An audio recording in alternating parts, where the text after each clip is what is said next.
Hey guys, I'm back with another GoPro editing tips and tricks video. In this video, I thought I'd do a brief overview of some of the different editing softwares that are available to you depending on whether you have a Mac or a PC, and then some of the reasons why you may want to get one or the other, as well as what are the incredibly high-end options for professional movie making, as well as some very reasonable or free options that are also out there, as well as some in the mid price point there. So I'm going to go ahead. I don't have that much to go over on them. I have their web pages open here, and we'll just kind of go through them. The first one is we'll go through the very high-end editing softwares which are used professionally as well as to make feature movies and stuff like that. So for Windows, in Windows and Mac, there's Adobe Premiere Pro as well as Adobe After Effects, and the two of them work quite closely together.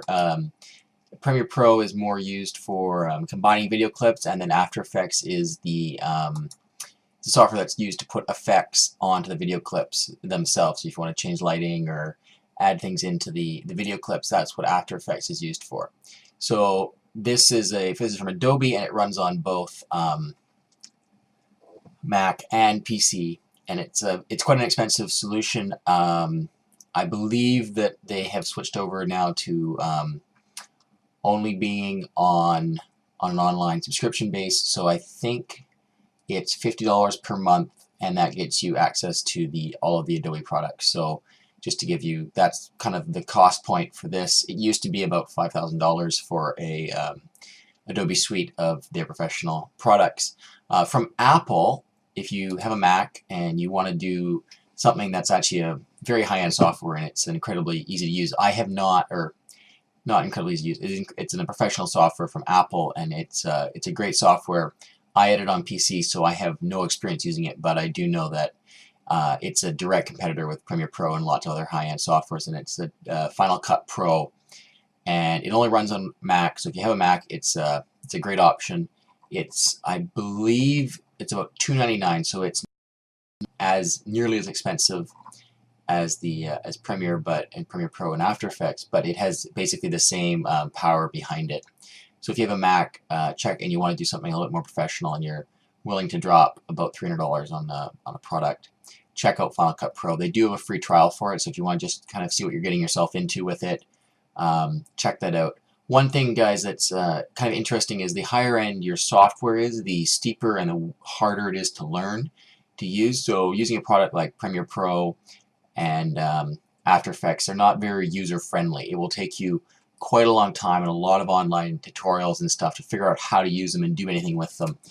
And you'll actually be surprised because you'll get pretty horrible results from them initially, and your results will be probably worse than if you're using a cheap, lower end, more consumer grade product, which is more based as an easier to use, easier to learn product to give you good results with less knowledge of it. The reason that these products are so difficult to use and the learning curve is so steep is they're designed for someone using them every single day. So there's lots of keyboard shortcuts and everything to make. If you're using them every day, they're very powerful, and if you understand them, they're very powerful. But if you don't understand them, you just kind of get lost in all the features that are available to you. So sometimes trying to buy and go out and buy the best software or the most expensive software really isn't the way to get good results.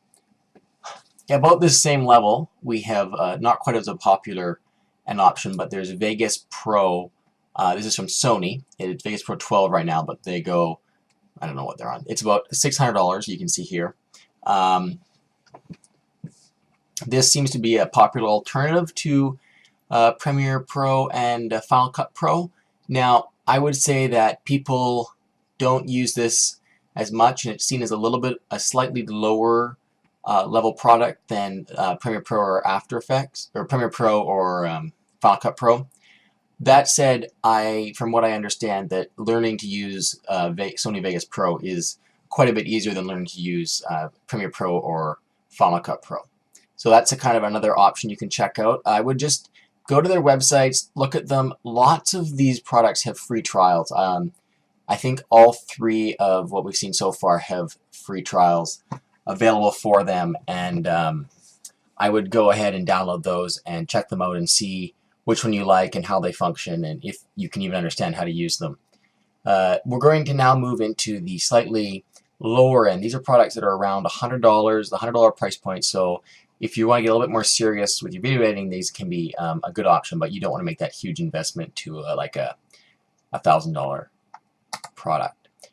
This is Adobe's version. This is Adobe Premiere Elements 11. This is a really awesome little software. It's quite easy to learn, and the number of features and the power in it is huge. You can do a lot with it, and it's the learning curve with it will be quite a bit more quick than using a higher end software. So I really recommend, if you want to do something a little bit more powerful than the free software and you're on a Windows machine, you check this one out. Again, Premiere Elements works on Windows or Mac, and I think it's around $100 price point there. So this is a really awesome software, and I would definitely check this one out. If you're using a well, we'll go with the Sony one here. Sony makes a movie studio. It's the same kind of thing. It's a dialed back version of Sony Vegas Pro. So again, slightly less options, or slightly less features, and a little bit more easier to use and a little bit more user friendly on the graphic design and the layout of it, as well as a couple less features. And then if you have a Mac, you can check out, of course, iMovie. It's either included with most Macs, or it's like $14 to purchase it. I'm not totally sure. I don't have a Mac, so I'm not sure how this works, but it's in their app store for $14 or $15, but I believed it was also included with some Macs. So I'm not sure there. You either have iMovie or you can get it for $15. And I would say that iMovie is it's a really powerful editing software. It's definitely not on the same level as After Effects or After Effects Premiere Pro or Final Cut Pro, but you can do a lot with it. It's very easy to use. It's very well laid out. It's from what I understand, it's a really great software, and your results using this will be outstanding. And so if you have a Mac, definitely check this out, and this would be a great place to start learning how to video edit and how to do stuff like that. It's basically a free $15 software, so definitely worth using, and I think you'd be very happy using this.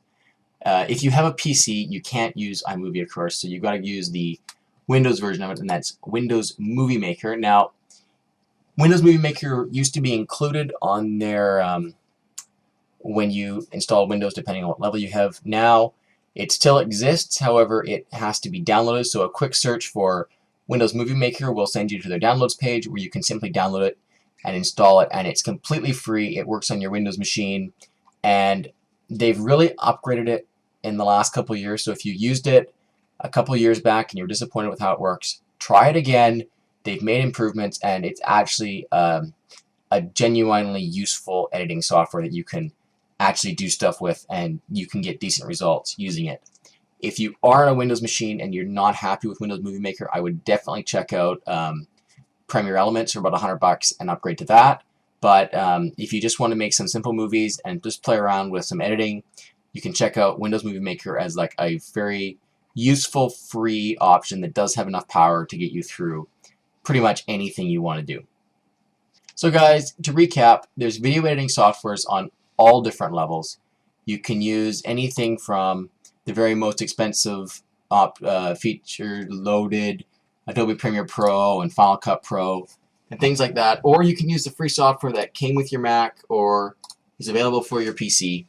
And really, honestly, for what we do with GoPros, your results are going to be pretty much the same throughout the board. You may even find that you get better results using the free softwares or the cheap softwares that are laid out for a consumer who doesn't have that much knowledge and doesn't video edit full-time professionally, which is what the higher end software is designed for. So find the software that's right for you, pick what works, and let me know what software you guys use. I'm actually curious kind of what software people use to edit and what their preferences are.